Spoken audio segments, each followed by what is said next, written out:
আমার চ্যানেলে তোমাদের সকলকে স্বাগত। আজ আমরা ক্লাস 6-এর রায়ান মার্টিন প্রশ্নবিচিত্রা থেকে পরিবেশের দ্বিতীয় পর্যায়ক্রমিক মূল্যায়নের দ্বিতীয় স্কুল সলভ করব।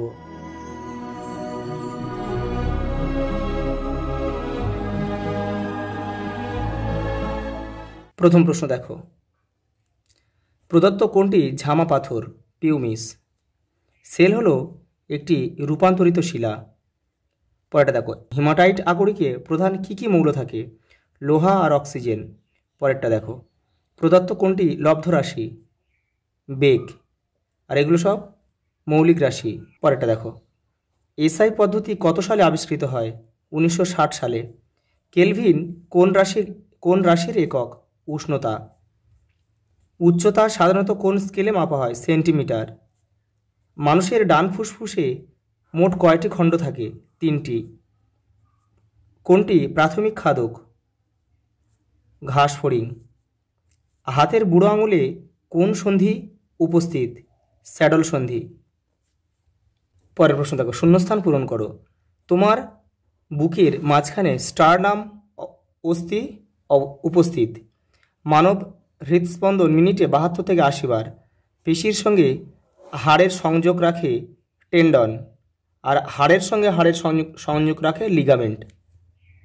পরের প্রশ্ন দেখো, স্কেলযুক্ত তরলের আয়তন মাপা পাত্রটির নাম কি? মাপনী চোঙ। এসআইতে বলরেখা কি? নিউটন। একটি অচল অস্থি সন্ধি হলো করটি অস্থি সন্ধি। দেখো পরের প্রশ্ন দেখো, 3 দাগের অতি সংক্ষিপ্ত উত্তর দাও। ম্যাগমা, লাভা ও আগ্নেয়শিলার সম্পর্ক কি? দেখে না, তোমাদের টেক্সটের 55 নম্বর পেজে উত্তরটা রয়েছে। এই যে এখান থেকে এটা লিখতে হবে। পরের প্রশ্ন দেখো, সংকর ধাতু কাকে বলে? একটি উদাহরণ দাও। দেখো তোমাদের টেক্সটের 58 নম্বর পেজে উত্তরটা রয়েছে। এই যে সংকর ধাতু, এখানে উদাহরণ রয়েছে, এখান থেকে করে নেবে তোমরা। পরের প্রশ্ন দেখো, স্টিল কি? স্টিলের তৈরি ব্রিজ সহজে ভাঙে না কেন? তোমাদের টেক্সটের 59 নম্বর পেজে উত্তরটা রয়েছে, দেখে নাও। এই যে এখান থেকে এই পর্যন্ত লিখবে। লোহা আর সামান্য কার্বন মিশিয়ে স্টিল তৈরি করা হয়। দেখো পরের প্রশ্ন দেখো, জীবাশ্ম জ্বালানির প্রয়োজনীয়তা কি? দেখে নাও। এই যে জ্বালানি হিসাবে।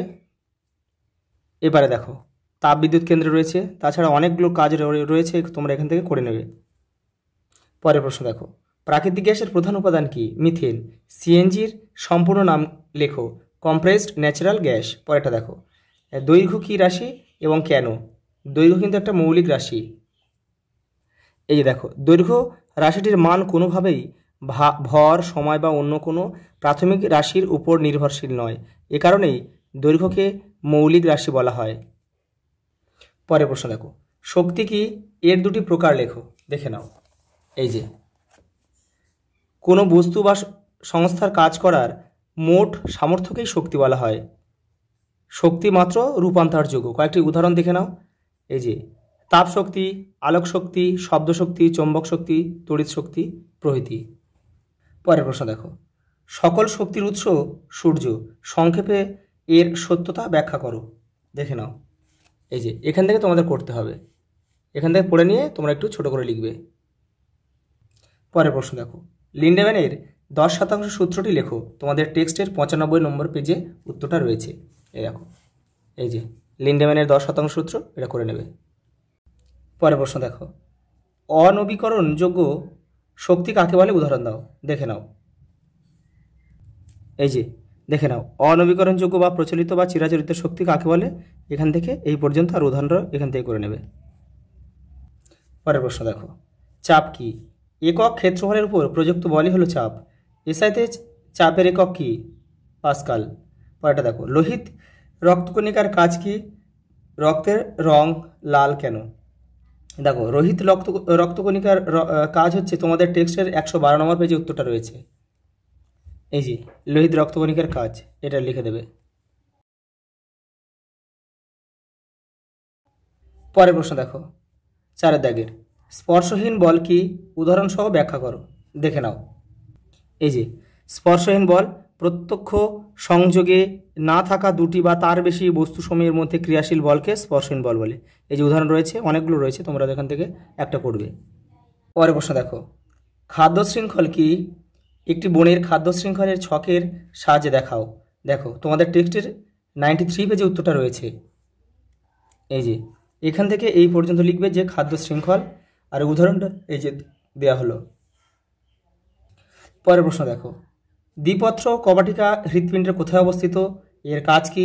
এটি একমুখী কেন? দেখে নাও। এই যে দ্বিপত্র কবাটিকা বাম অলিন্দ ও বাম নিলয়ের সংযোগস্থলে অবস্থিত।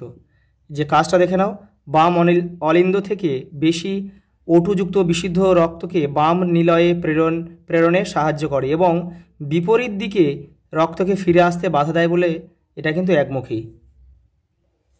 পরের প্রশ্ন দেখো, অতিকায়ত্ব ও বামনত্ব রোগের কারণ লেখো। দেখে নাও তোমাদের টেক্সটের 131 নম্বর পেজে উত্তরটা রয়েছে। এই যে অস্বাভাবিক বৃদ্ধি অতিকায়ত্ব, রক্তে কোনো একটা রাসায়নিক পদার্থের ক্ষরণ বেড়ে গেলে সেটা অতিকায়ত্ব বা জাইগ্যান্টিজম রোগ হয়। আর পরেরটা দেখো, বামনত্ব বা ডোয়ার্ফিজম, এটা হবে ঠিক এই ক্ষরণ বেড়ে যায় হবে, এটা হবে কমে যায়। রক্তে কোনো একটা রাসায়নিক পদার্থের ক্ষরণ কমে গেলে এই রোগটি হয়। সঙ্গে একটা প্রশ্ন রয়েছে দেখো, দাঁতে সাদা ছোপ সৃষ্টির কারণ হচ্ছে ফ্লুরাইডের বিষক্রিয়া। বায়ুশক্তি কি? উদাহরণসহ এর কার্য ব্যাখ্যা করো।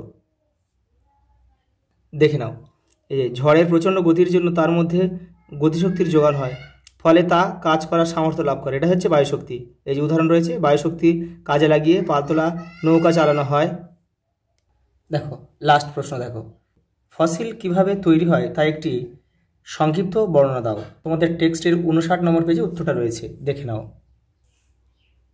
এই যে এখান থেকে এই পর্যন্ত লিখলে হয়ে যাবে। আচ্ছা, এই পর্যন্ত, দেখা হবে পরের ভিডিওতে।